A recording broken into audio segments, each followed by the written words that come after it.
No se alcanza a ver dónde estoy. No tiene encendida su cámara, doctor. Ah, Ahí ya. está.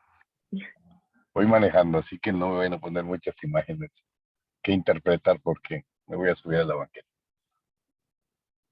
Es que tengo cirugía a las 9. Como yo vivo en Berriozábal, se me dificulta mucho el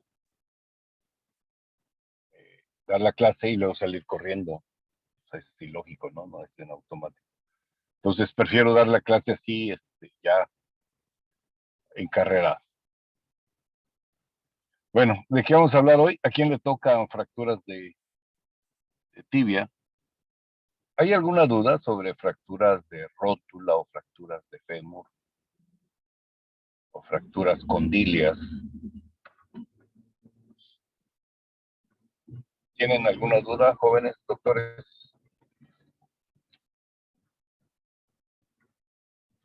¿Sí? ¿No? Que hablen hoy o callen para siempre.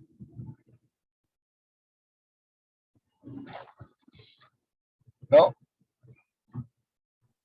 Bueno, ¿a quién le toca la clase? ¿A quién le toca? A mí, dos. ¿Tienes eco? ¿Quién es? Soy yo, doctor Jania. Ah, hola. Pues, dale, Fanny. Platícanos de fracturas de tibia. Bueno, tibia, peroné y no sé si tobillo también. Cuéntanos tus penas, Fanny.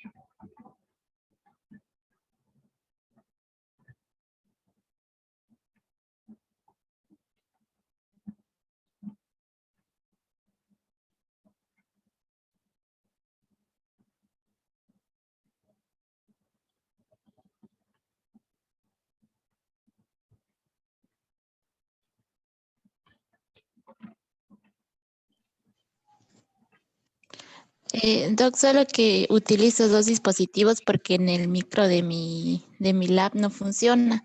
Entonces ahí tengo mi cámara y en mi voz. Por eso hace eco a veces. Ah, ok. Está bien. Bueno, Dale, Fanny. sí. Pues buenos días. Vamos a empezar primero con las fracturas de pierna. Haciendo un recuerdo anatómico, pues la pierna está conformada por dos huesos, que son la tibia y el peroné. La tibia es el... ¿Sí me están escuchando? Sí, Jania. ¿Sí? Bueno, la tibia es el hueso más grande de los dos. Su extremo proximal se une con el fémur y con los cóndilos del fémur y con el peroné. Y en el extremo distal se une con el astrágalo, que es parte de la articulación del tobillo, y con el peroné. Y ambos huesos, tanto la tibia como el peroné, están unidos por la membrana interósea. Bueno, en la base o en el extremo proximal, que es la cara superior, también llamada meseta tibial, presenta dos superficies articulares que recibe a los cóndilos a los cóndilos femorales, que son las cavidades glenoideas. Hay una externa y una interna o medial o lateral. Cada una de estas presenta un borde periférico semicircular que se elevan y forman tubérculos, tanto el tubérculo medial como el tubérculo lateral. Estos tubérculos, al unirse, forman lo que es la espina de la tibia y también dividen a la meseta tibial en dos porciones, en la superficie preespinal y en la superficie retroespinal.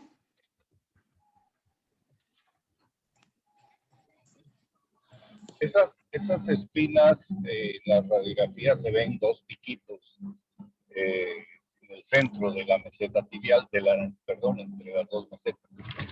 Y no es un pico como tal, sino más bien viéndolo desde arriba se ve como una crecita, como se ve en la imagen en blanco y negro ahí. Y eso le da un poquito más de estabilidad a los cóndilos, porque cóndilos de fémur son redondos y en sí la meseta tibial es casi plana. Entonces sí necesita algo que lo haga más cóncavo, y estas espinas del lado medial y lateral, yo digo de los cóndilos medial y lateral, hace esa función. Y aunado a los meniscos, pues ya le da un poco más de concavidad a la meseta tibial, o a las dos mesetas que son casi planas. Y en la radiografía se ven esos piquitos que son normales. Les digo esto porque ya me ha pasado que hay médicos incluso que dicen al paciente, hay que limarle esos picos porque esos están raspando su hueso y le está lastimando. Y no, esos picos son completamente normales. Bueno, ¿qué más? Bueno, hablando del peroné, es el hueso más pequeño de la pierna. Este, a diferencia de la tibia, este no se articula con el fémur, sino que se articula en el cóndilo lateral de la tibia, con esta. En el extremo distal, se articula con la tibia por medio de la...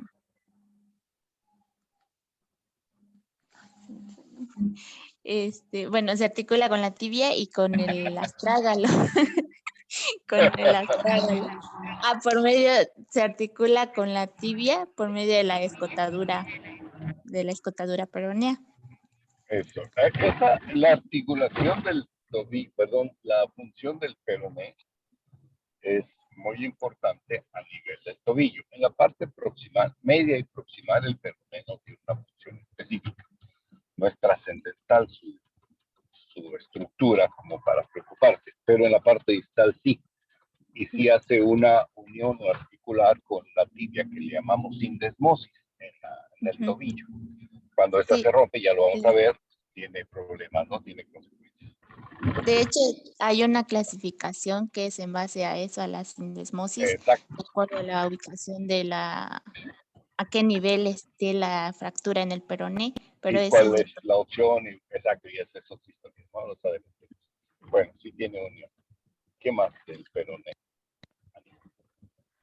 Bueno, hablando de fracturas de la tibia y peroné, o sea, de ambos huesos, es un 15% de las fracturas,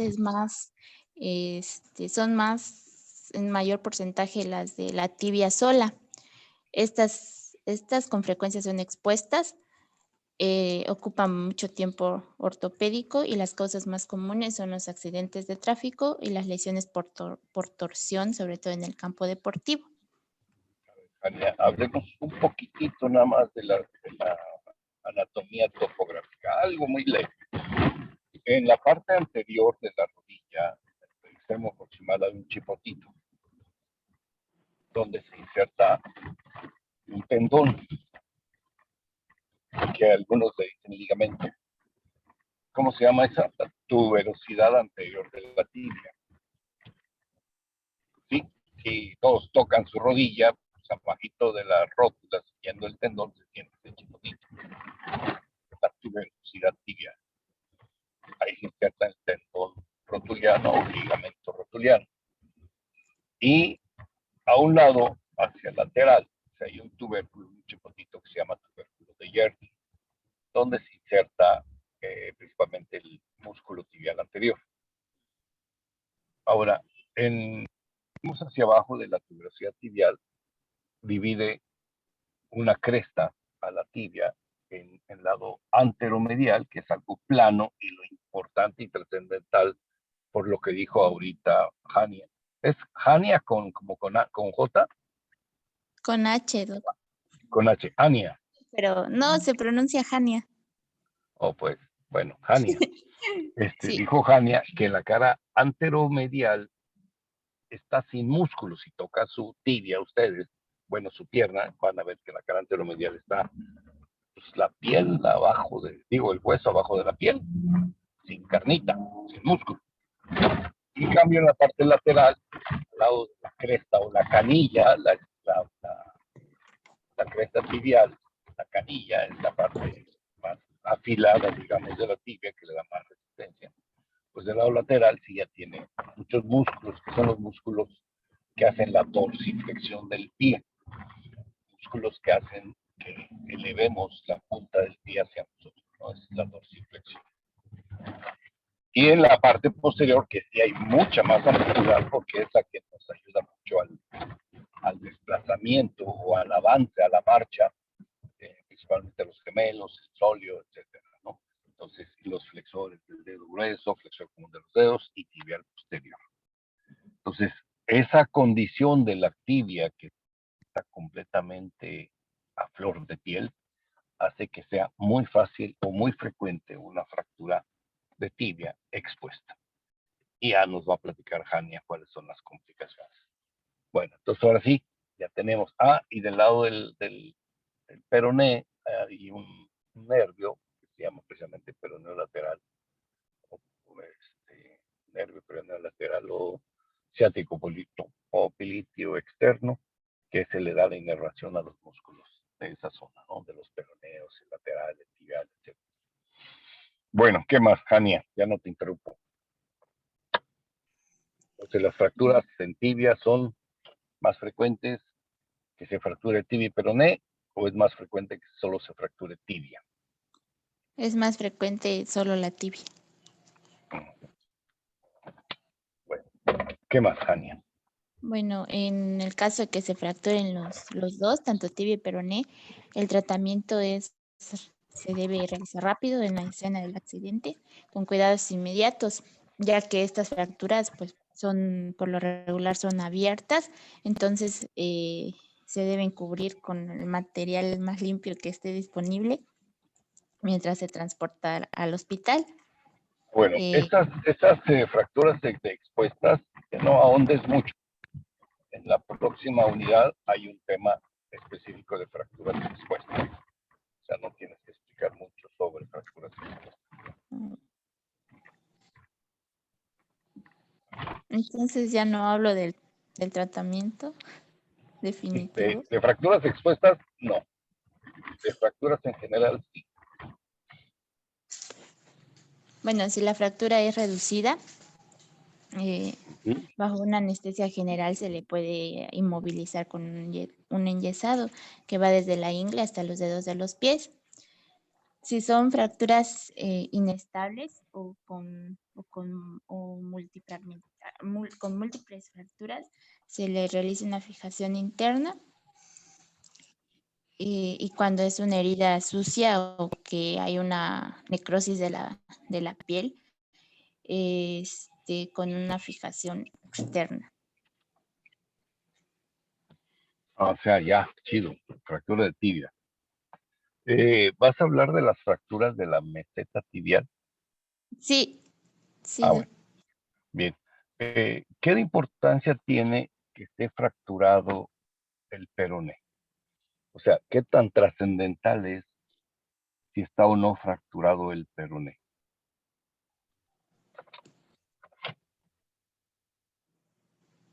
¿Alguien puede sugerir algo?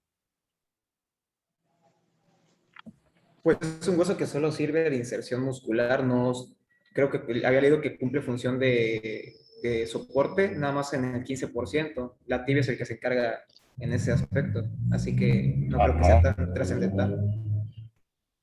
Porque, y de hecho, al reducir la tibia, por la misma reducción de la tibia, pues el peroné igual recuperaría en cierta medida se acomodaría pues porque la tibia estaría ejerciendo la distancia. Exacto. En esta imagen que nos muestra Jania, voy a acercarle un poquito para ver, nos muestra dos tipos de lesiones. En la primera es una fractura de ambos huesos, al tercio medio con distal, y se hace una reducción, y si se dan cuenta el peroné no está reducido. ¿Sí? ¿Sí lo ven? Porque aquí abajo dice, fractura transversa de la tibia y peroné tratada por reducción cerrada e inmovilización con enyesado. Les quedó una reducción casi al 100%, pero ahí donde está señalando Jania, sí se ve que el peroné está desplazado. ¿Qué tan trascendental, importante o complicado es que tengamos ese problema de el peroné así, desplazado? ¿Jania o alguien? Mm, ¿Lo debemos realinear mejor? ¿Debemos repetir la inmovilización? ¿O lo dejamos así? Sí se debe realinear, Ajá.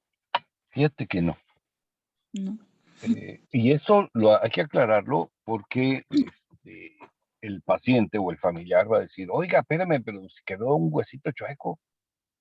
El hueso gordo, pues está bien, pero el huesito flaco quedó completamente desplazado.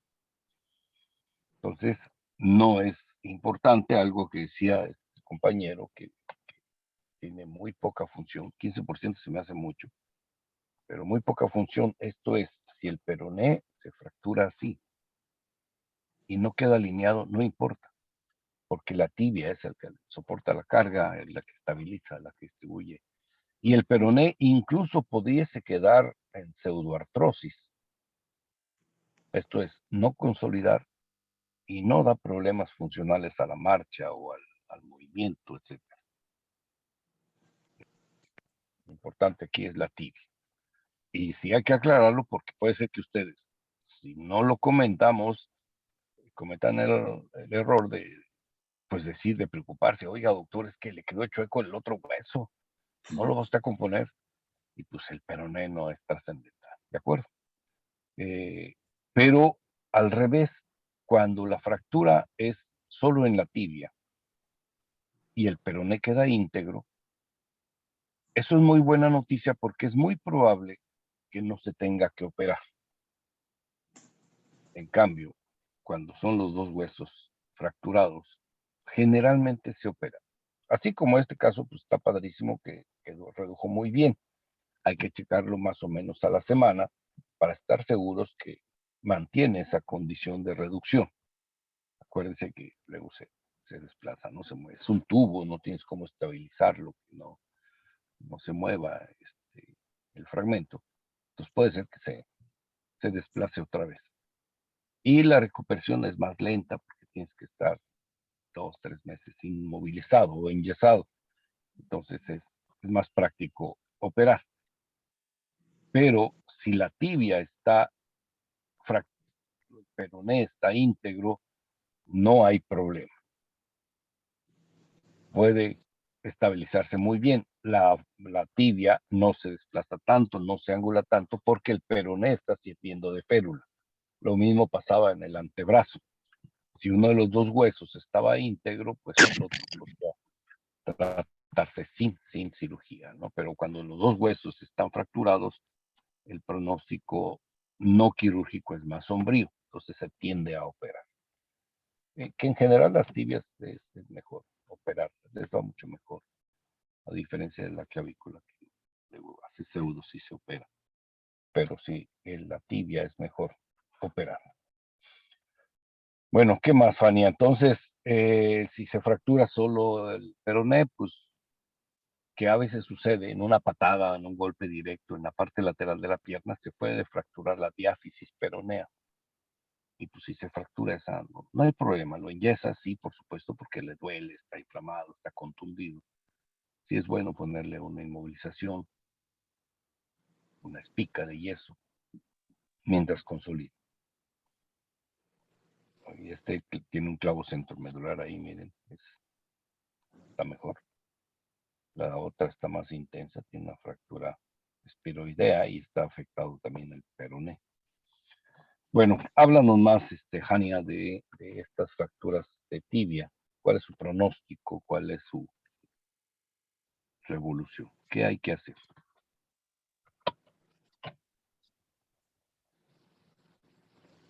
Dice que Irán Cueto salió. ¿A dónde fue Irán Cueto? ¿Se fue por las tortillas o qué onda?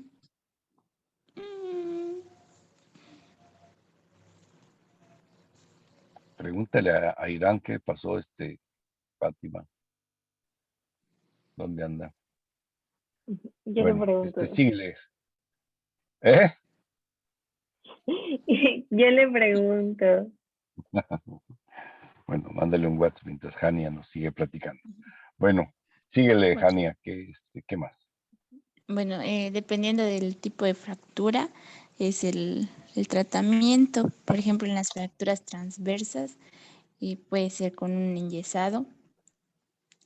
En las fracturas en espiral, como la que vimos aquí en la radiografía, es por medio de una fijación interna con una aplicación de placa o un clavo intramedular. En fracturas segmentarias es Ujú. necesario un clavo intramedular pernado. En fracturas en punta de bota, estas son inestables y se requiere de una fijación interna. La verdad no he entendido esas, las de punta de bota. Que son No sé, no, dados porque no se ensamblan o no se traba la fractura entre sí. Cuando tiene como dientitos, a la hora de hacer la reducción, esa irregularidad de la fractura hace que se traben y no se desplacen. Entonces son estables, son fijas. La pones ahí y ahí se queda, como la imagen que nos mostraste al principio. Pero cuando son así en bisel, son, nada más es un corte transverso, pues el fragmento tiende a deslizarse uno sobre otro y eso no permite que haya una buena estabilidad. Entonces no es tan práctico operar. Pero no se preocupen que si es esteroidea, generalmente, como regla general, las fracturas de tibia son preferentemente quirúrgicas a dejarlas en tratamiento conservador. Si el paciente no quiere y tiene una fractura en bisel o en punta de bota que no tiene una estabilidad, pues el diagnóstico es más sombrío. Pero si solo es solo es la tibia que se fracturó, pues se le puede plantear esa opción. Si se observan en el primer párrafo donde dice fracturas transversas, el renglón de hasta abajo dice, el enyesado puede descartarse después de 12 semanas. Imagínense, 12 semanas enyesado. 3 meses como para decir, sí, ya. Pues es bastante incómodo tener tanto tiempo el yeso y con la posibilidad de que no consolide. La parte bonita de la fijación con enclavijado, este centro medular, es que se pueda hacer caminar al paciente a la semana, ya que retiras puntos, que no hay sangrado, que no se está absorbiendo el hematoma, pues el tratamiento es más práctico.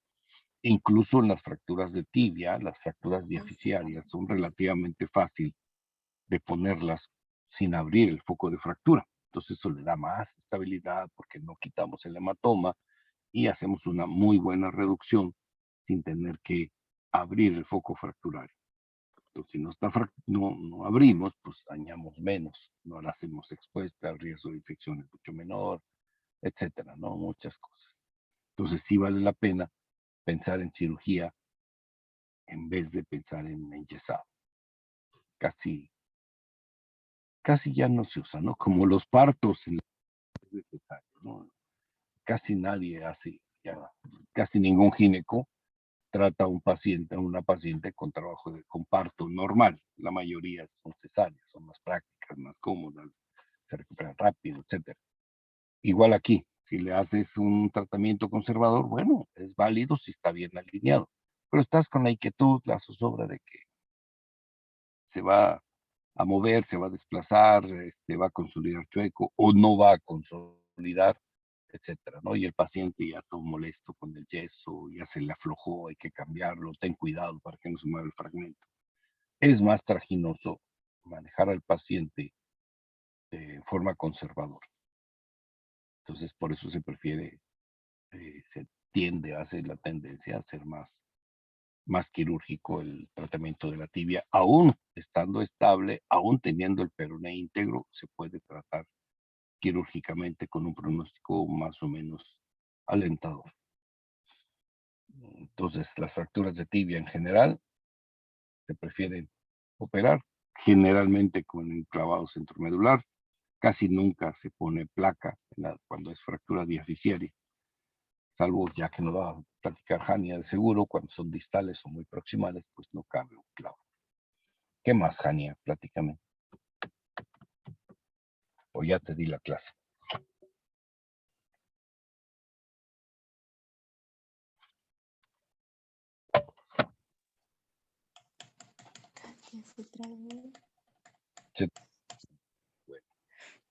Bueno, voy a bajar, van a ver movimiento porque ya llegué al hospital donde voy a operar.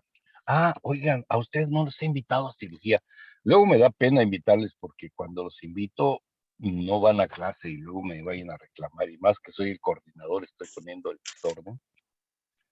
Pero es que yo opero a las 8, a las 9, y es a la hora que están ustedes bien metidos. Les voy a caminar un poquito. Síganme contando. Platícame, Jania, ¿ya se destrabó esa cosa? Ya. Bueno, en estas fracturas hay complicaciones. Aparte Ajá. de que, como mencionaba el doctor, pues el tratamiento ortopédico es muy largo y entonces se prefiere la cirugía. Puede haber no unión de los huesos, como en la radiografía que vimos del peroné, o una unión retrasada y una mal unión.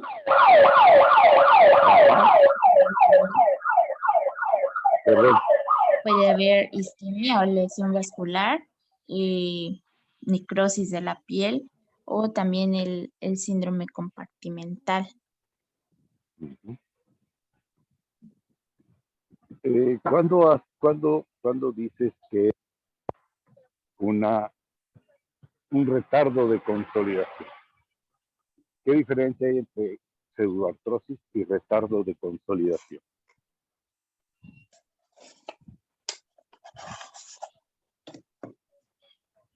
¿Alguien puede saber?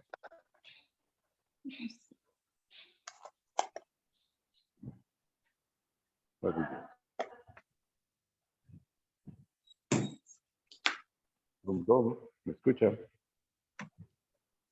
Bueno. Después de 9 meses era retardo de consolidación, pero si ya sobrepasaba el año, ya se consideraba pseudoartrosis. Pues, Ajá.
Bueno, hijo. Bueno. ¿Sí me escuchan? Ya, doctor. Bueno, ya. Perdón, es que me metí en una zona que no. Yo grite y hable como loco y no me hace caso. Perdón. Bueno, ya me estacioné. Tenemos entonces que el retardo de consolidación, así en general podríamos hablar de un año y no pega el hueso. Y la pseudoartrosis es cuando ya pasa un año y a pesar de todos los tratamientos, darle carga a la pierna, quitarle los pernos, o empezar a apoyar para que estimule a la formación de hueso nuevo, o fortalezca ese callo fibroso que se desarrolla al principio, ya se le llama pseudoartrosis. Después de un año, pseudoartrosis. Esto es, ya hay que decidir otro tratamiento, generalmente hay que entrar otra vez a revisar la fractura, quitar ese tejido fibroso que no consolidó, que nos hizo hueso, y ponerle injerto, meterle algunas plaquitas de algún estímulo específico para desarrollar más hueso, matriz ósea, hueso esponjoso, plaquitas, etc. Pero ustedes deben tener la idea de que si tiene ya 6 meses y no ha consolidado, bueno, es retardo de consolidación, se le da rehabilitación, se le hace ejercicios, se difiere la marcha o al contrario, se estimula la marcha paulatina para que vaya desarrollando hueso. Pero sí es importante, es muy común. En tibia, el tercio distal de tibia o tercio médico distal de tibia es más limitada, más precaria la circulación, entonces puede ser o un retardo de consolidación o incluso una pseudoartrosis.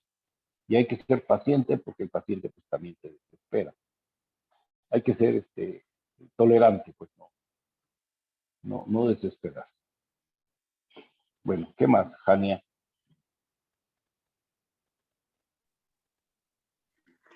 Hablando de la fractura aislada del peroné, estas no son frecuentes, ya que son acompañadas de fracturas de tibia.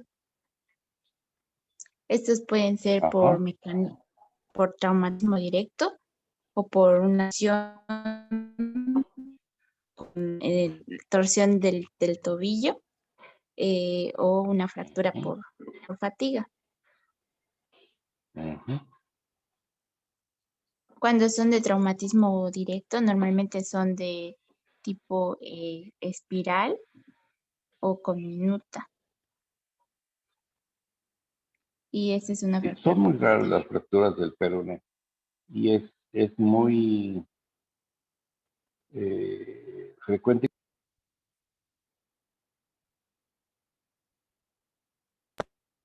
Tienes un golpe, te duele por la patada, pero no crees que sea una lesión, pero con los días te sigue doliendo, te tomas la radiografía y encuentras que tienes una fractura del peroné. Esta imagen que nos muestra Jania sí ya es trascendental porque incluso muestra fractura en la tibia, esa línea punteada, es una fractura. Incluso se ve como ahí en la tibia, como el vuelo de una pájaro, algo así. ¿Sí lo ven? Un trazo oscuro a la mitad de la tibia, del lado izquierdo, a la altura de donde está la fractura del peroné. Pero eso ya es otra condición, ya esto afecta al tobillo. Si ven astrágalo, ya se ve como sobrepuesto con la tibia y no está bien alineado, no se ve un espacio normal. Normalmente a ver si puedo dibujar aquí en el celular se puede dibujar, ¿saben? Déjenme ver si puedo hacer algo. No, creo que no. Bueno, el paciente de la derecha, vamos a analizarlo un poquito más despacio. La imagen, perdón, de la izquierda, pierna derecha del paciente. Si ustedes ven, tiene fracturado el peroné, está encerrado en un círculo.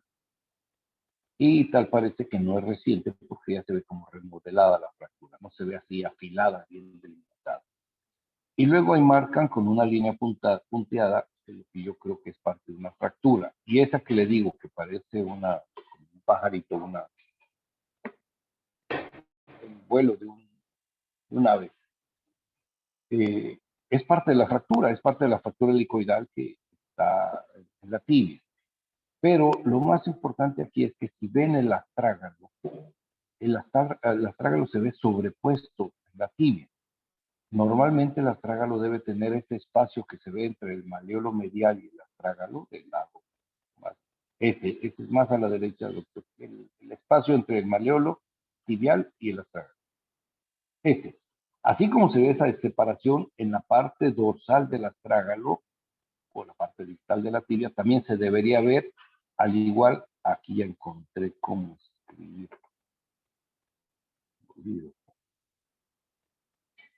Ya, voy a borrar.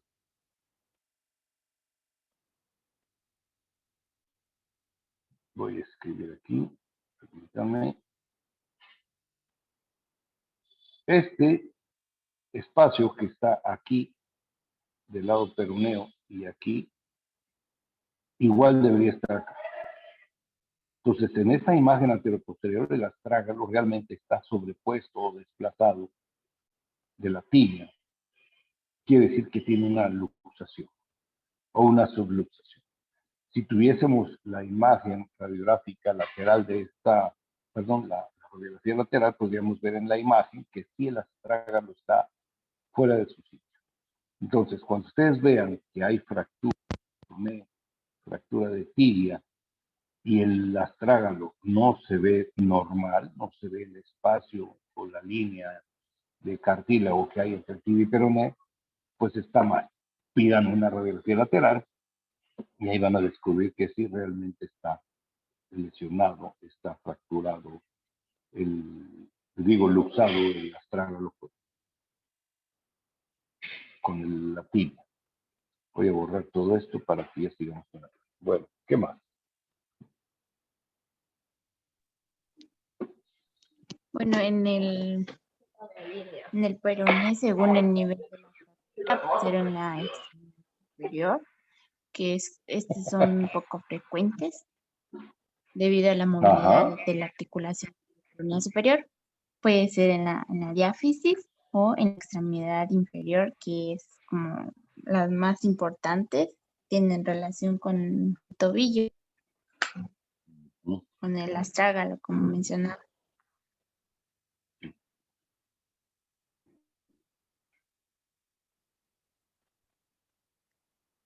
Esta es una fractura del peroné asociada con una fractura del malleolo medial.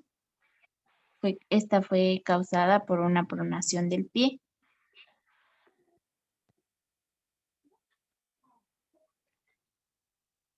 Ajá. Bueno, en las manifestaciones clínicas hay un dolor súbito al momento de la fractura y puede presentarse equimosis local a los pocos minutos de la fractura. Para examinar o saber si hay una fractura del peroné,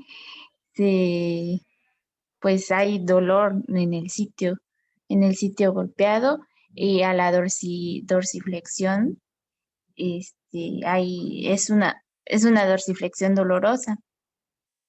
Pues para verificar se hace una radiografía para ver también si solo es fractura de peroné o también hay fracturas de la tibia o de lesión o de, sí. Bueno, para el tratamiento, si es una fractura desplazada y la tibia está intacta, no se requiere de una inmovilización, al menos que el movimiento sea doloroso. Si el movimiento es doloroso, pues se hace un enyesado para inmovilizar el tobillo.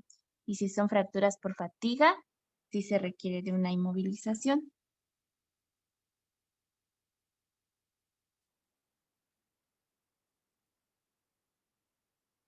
Bueno, ya hablando de las fracturas de la tibia, la tibia es uno de los huesos que se fractura con mayor frecuencia por ser uno de los huesos más largos. Y es el sitio más frecuente de una fractura expuesta, ya debido a que su localización es subcutánea. Esto va a implicar una vulnerabilidad al trauma y a fracturas abiertas. Bueno, es un hueso largo de forma de prisma triangular y está situado en la parte anterior e interna e interna de la pierna. Bueno, los mecanismos de lesión pueden ser directos, indirectos o mixtos. Los tipos de fractura pueden ser oblicuas, transversas, espiroideas o conminutas. Las oblicuas son normalmente causadas por fuerzas laterales o de rotación. Las transversas van a ser causadas por una fuerza lateral. Las espiroideas por rotación y las conminutas por un golpe directo. Entonces, las fracturas de tibia pueden ser fracturas por lesión directa, esto es por un traumatismo directo, como la imagen anterior que nos mostraste, o indirecta, cuando el pie, por ejemplo, se atora en un hoyo y el cuerpo gira, la rotación puede ser en la tibia. Y puede ser por traumatismos también indirectos en otras áreas, que le pega directamente en la rodilla y lo que se palanquea es la tibia y se fractura. Y lo que había dicho, si son lesiones con tejido patológico previo, lo más común es que tenga un tumor y se fracture casi en forma espontánea. Entonces, aquí las condiciones que, de acuerdo al mecanismo, tal vez tengas idea de qué tan lesionado puede estar el hueso. Si es una fractura esferoidea, tiene mucho contacto del trazo de fractura, entonces el pronóstico es, la fractura es un poco más estable y el pronóstico es un poquito más favorable. Pero a la inversa, si en la fractura es completamente transversa o multifragmentada, pues la estabilidad es menor y el tratamiento conservador es más dudoso. Básicamente para eso te sirve a ti saber el mecanismo de lesión, cómo se lesionó, con qué se impactó, si es multifragmentada, si es por proyectil de arma de fuego, que son muchos pedazos, o un trato simple, transverso, que pueda tener un pronóstico más favorable. Bueno, ¿qué más, Jania? Bueno, la vulnerabilidad de la tibia es alta debido a la posición y a la altura del hueso, a que su periósteo es delgado y, como les mencionaba, que tiene una delgada cobertura de partes blandas y de piel. También por el aporte vascular, que es precario. Vamos a ver en las fracturas de la meseta tibial que puede verse afectada a veces la arteria poplitea.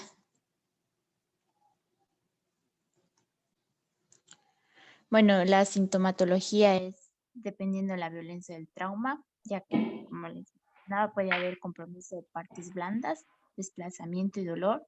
Otros síntomas pueden ser la impotencia funcional, los movimientos anormales, la crepitación, el aumento del volumen sobre todo en las de la meseta tibial, que se ve el aumento de volumen en la rodilla.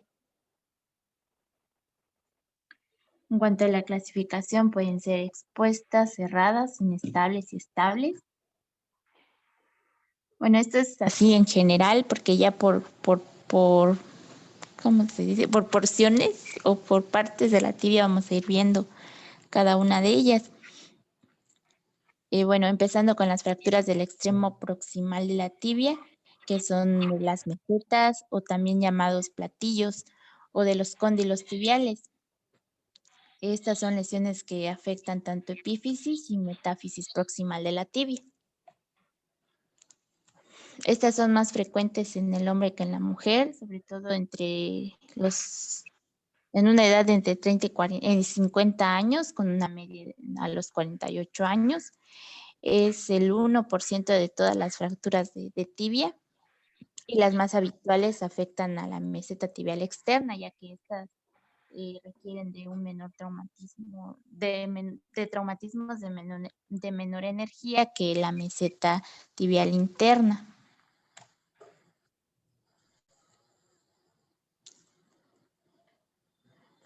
Bueno, hay diferentes mecanismos, pero los más comunes son por una carga axial, ya sea en fuerzas de valgo o de bar forzado. También puede ser por una contunción directa o pueden ser combinaciones de estas, aunque el más frecuente es por una fuerza valgizante directamente aplicada en la rodilla.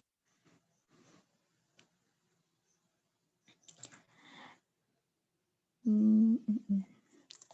Bueno, en cuanto al diagnóstico clínico, como les mencionaba, hay deformidad en la rodilla, impotencia funcional, dolor. Se debe checar siempre si hay lesiones asociadas a partes blandas o estructuras vasculares o nerviosas, debido a que Ajá.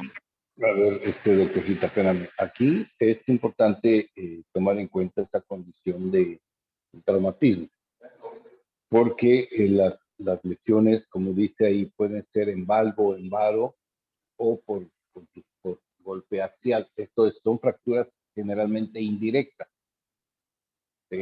Cae de muy alto de un andamio, de una escalera, la persona cae en posición posada en una sola pierna y la rodilla se le va en valgo. Lo que pasa es que hay un golpe, una fuerza axial, una fuerza vertical y luego una palanca. Entonces el impacto directo de los cóndilos sobre la meseta ya puede provocar lesión. Pero si agregamos a eso que se hace un valgo, esto es, el cóndilo presiona la meseta tibial y la aplasta literalmente, y eso hace que la meseta tibial se rompa en forma lineal, en forma vertical, se aplasta y se abre, por decir así, el platillo por la presión en eje axial y en valgo o en varo, dependiendo del mecanismo. Esto es importante tomarlo en cuenta porque puede ser que sea una fractura no tan inestable, no tan aparatosa, y lo que puedes observar es algo que se ve ahí, una rodilla muy gorda, muy ancha, como se ven las dos imágenes que muestran ahí, y puede pasar desapercibido en cierto momento, o si la fractura no es muy severa, lo que tiene es una hemartrosis, y al paciente le duele mucho más la, el llenado de líquido dentro de la cavidad articular que la fractura como tal. Entonces, cuando tiene esa hemartrosis tan severa, a veces sin saber el médico, hace una punción, extrae el líquido, que en este caso sería sangre no coagulable de la cavidad articular, y al extraerlo encuentra gotitas de grasa en el líquido y ahí descubre que hay una fractura, porque cuando encuentran líquido, perdón, grasita en la sangre extraída, es una fractura que hay que buscar. Entonces puede ser que pase desapercibido de momento la condición de la fractura. También puede pasar esto en un cóndilo, o sea, se fractura la meseta tibial, se fractura el cóndilo, el paciente no puede apoyar, le duele mucho, pero casi le duele mucho más por la hemartrosis. Le hace la punción, saca la sangre, reduce un poco el dolor y ahí más o menos puedes percibir inestabilidad. Le haces mecanismos de varo, valgo cuidadosamente y encuentras que sí está inestable. Entonces el traumatólogo dice, bueno, pues ahora sí hay que hacer estudios para evaluar esta rodilla, haciendo semiología, ¿qué le pasó? Me caí de muy alto. Ah, pues entonces sí puede ser una fractura.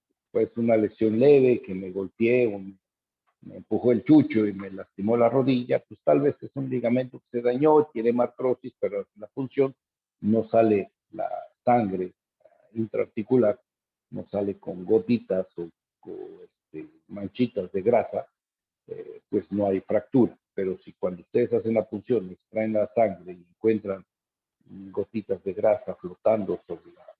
Esto se obtiene cuando sacas la sangre y la pones en el riñón para vaciar tu jeringa y pues, seguir extrayendo, pues ahí encuentro las gotitas de sangre.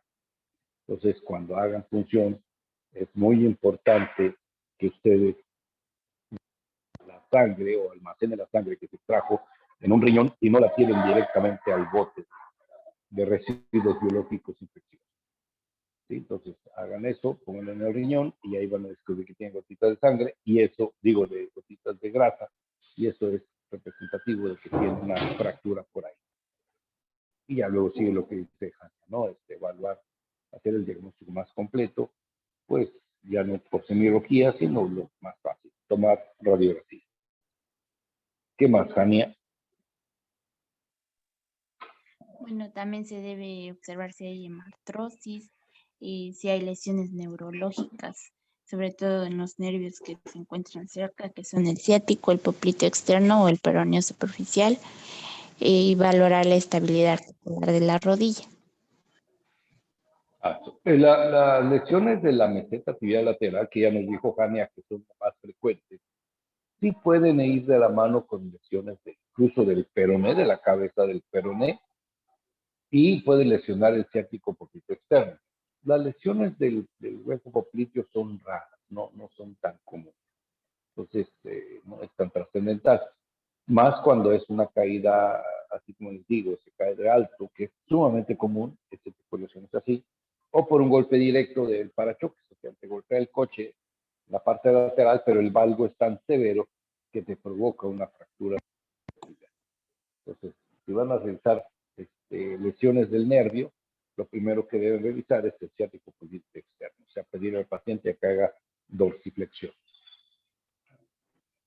Entonces, básicamente aquí la condición es la clínica, pero puede ser que también la radiografía, porque en la clínica van a encontrar, sí, hemartrosis, este es como obligado a la condición. Hacen la punción y el paciente va a sentir bastante alivio. Pero de todos modos, tomen la radiografía que no apoye hasta no tener el diagnóstico concreto. Realmente ustedes deben saber cómo hacer una punción articular, específicamente en rodilla porque es la más fácil, ¿no? Está casi a flor de piel y es muy frecuente. Ya lo platicaremos. Pues en el taller de yeso y vendaje lo podemos comentar, pero solo comentar, no vamos a funcionar rodillas. Bueno, ¿qué más? Bueno, las pruebas complementarias de imagen que se utilizan son las radiografías simples, la tomografía axial computarizada. Esta es para conocer si hay una afectación multifragmentaria en la meseta, para conocer el tamaño de los fragmentos y el grado de hundimiento que tenga la meseta. La resonancia magnética nuclear, esta puede ser útil para detectar lesiones de los ligamentos o de los meniscos asociados, sobre todo en la rodilla. Y se puede requerir también de una arteriografía. Esta está indicada solo cuando hay una alteración en los pulsos distales o se sospeche de alguna lesión arterial. Sí, esta es cuando hay la lesión es muy aparatosa o es por proyectil de arma de fuego o es un accidente muy severo, ¿no? Sí, es factible hacer. Pero la radiografía y la tomografía ayudan mucho. Estas dos opciones son muy útiles. Sí, la arteriografía es más para fractura de alta energía.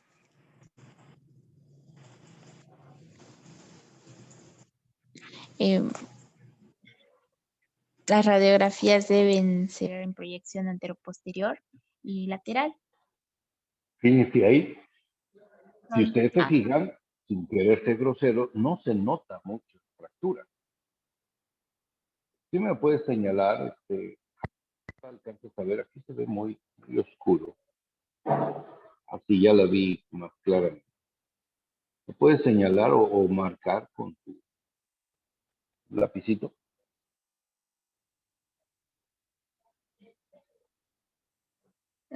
Si estas son normales.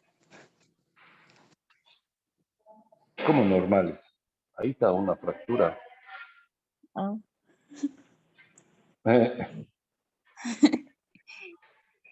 En la otra imagen, AP se nota un poquito más.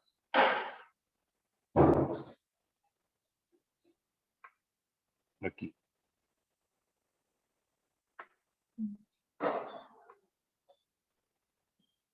¿Sí lo ven? Ahí. Eso, ahí está. Esa puede pasar desapercibida, por eso les dije, parece que no se nota.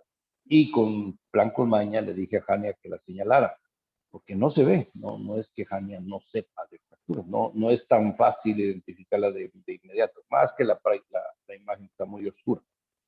Eso puede pasar, entonces, ¿qué va a llegar el paciente con una lesión? Parece que se cayó de alto, pero no puede caminar porque tiene hinchada la rodilla. ustedes le hacen la punción o el traumatólogo le hace la punción y no se da cuenta, saca la sangre y la echa directamente en el bote de desechos y no observa que tiene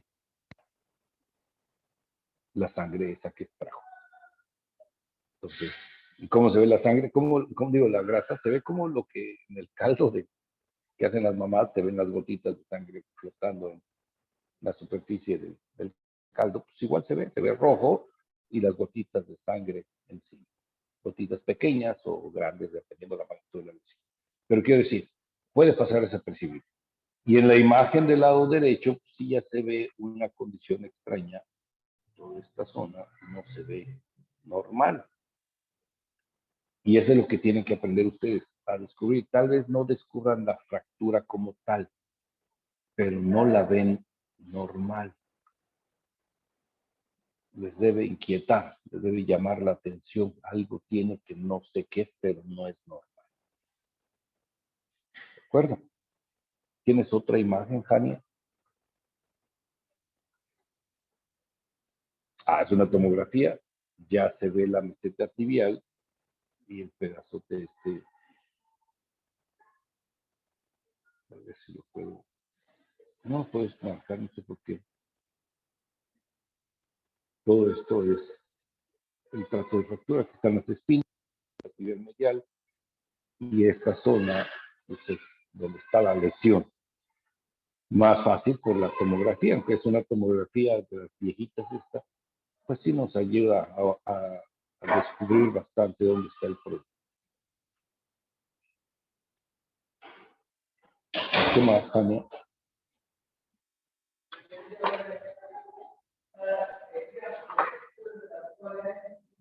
Ya imágenes tridimensionales, no son tan buenas estas imágenes, sí son de las primeras tomografías, yo creo, pero ya se ve el pedazote completo.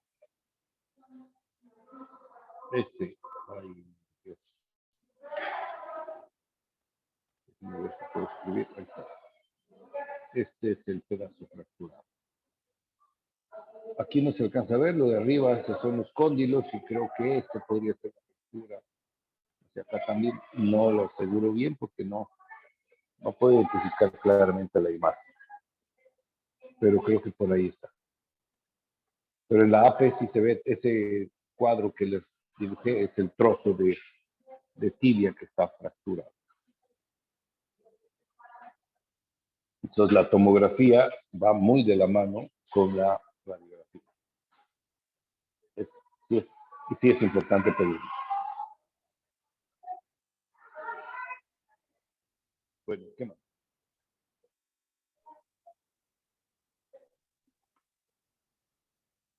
Bueno, en estas fracturas pueden haber lesiones asociadas, sobre todo las lesiones meniscales en un 47-57%, la ruptura del ligamento colateral anterior de la rodilla en un 25-32%.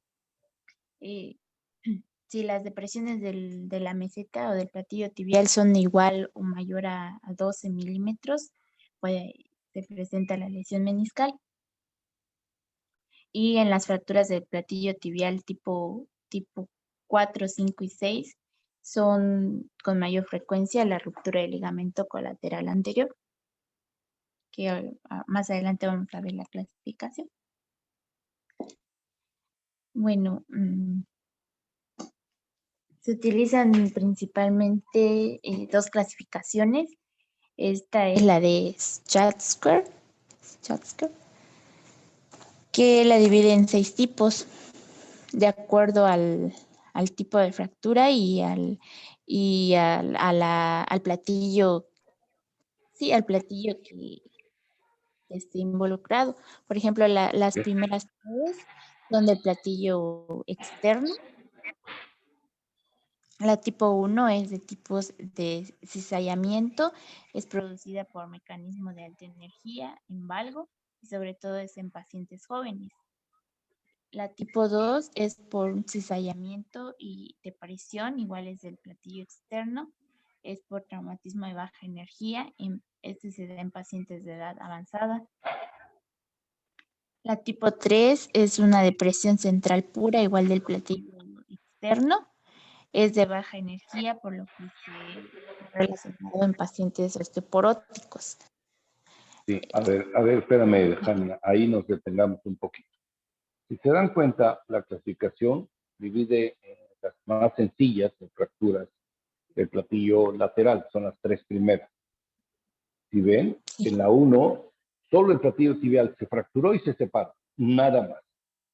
Pero en la tipo 2 se fractura y se hunde la meseta tibial en un pedacito. Hay un hundimiento. Eso es problema porque cuando hacemos la reducción, en vez de solo empujar el fragmento lateral a su lugar, tenemos que elevar esa zona que se hundió, se colapsó el tejido esponjoso en esa zona que le circulé. Entonces ya es más problema, más difícil el procedimiento, porque requiere de una realineación de la meseta tibial. Y en la tercera, el problema sí se trata de pacientes con más osteopenia o osteoporosis, porque es solamente un hundimiento y no hay una fractura como tal. Entonces, si es una fractura por hundimiento, es una fractura por aplastamiento, pero no genera un fragmento franco como se ve en las 2 primeras. Esta es de la meseta lateral. Ahora sí, háblanos de las fracturas que siguen, por favor, Jaime.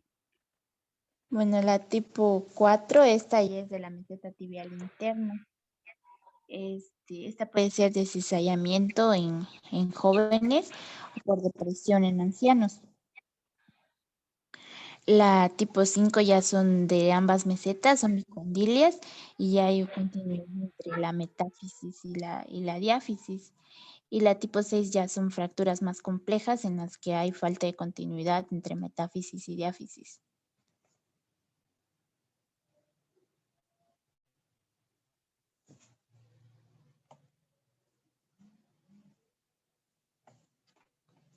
Aquí hay radiografías de cada tipo. Pues vemos en la tipo 1, que es por cizallamiento de la meseta tibial interna. Externa. La fractura está aquí. Acuérdate, la tipo 1 es la meseta lateral donde está el peroné y la fractura está aquí. A ver, déjame ver si... Ah, sí, perdón, de la meseta tibial externa.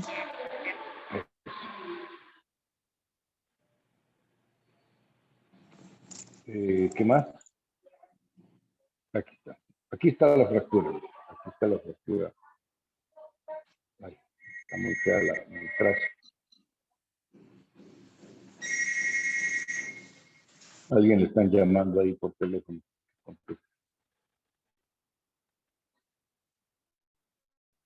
Puedo buscar mi lapicito acá.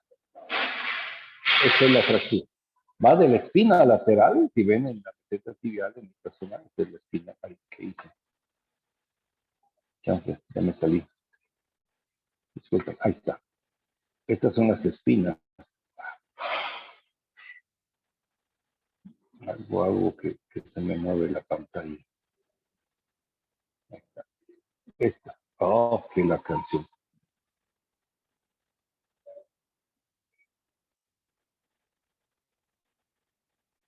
Ahí está. Esas son las espinas. Entonces, de las espinas hacia la están las fracturas del lado lateral. Cuando ya involucran las espinas o el lado medial, pues ya es una de grado 4. En la tipo 3, en la C se ve un hundimiento aquí. Y no se ve un trazo de fractura como vimos en las anteriores. No se ve esta línea que yo marqué ahorita, pues no aparece. Entonces es una tipo 3.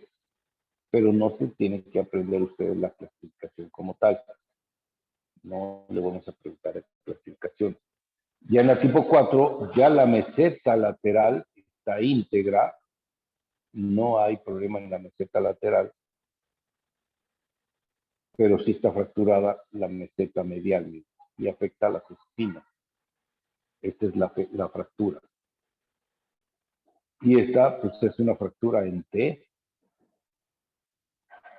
Y esta es la más fea porque involucra toda la meseta tibial y también el cóndilo lateral. o meseta lateral. Pero la metáfisis también está fracturada. En estas no, la metáfisis está íntegra, pero solo afecta la zona articular. Y en cambio en la letra F ya afecta la zona articular y la metáfisis. Eso es un problema. Digamos, entre comillas, buena de esto es que como es tejido esponjoso, muy vascularizado y con muchas células osteoprogenitoras, el pronóstico es bastante bueno. Ahorita ya nos va a platicar Hanna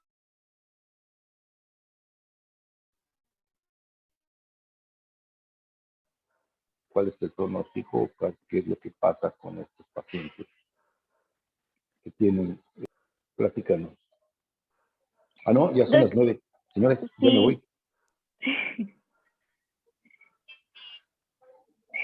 Nos vemos mañana. Hoy en Hasta la tarde mañana. tenemos clase. Gracias. No, hoy en la tarde no. Vale, ahí podemos tener. ¿Vale? Ya sé que nunca quieren.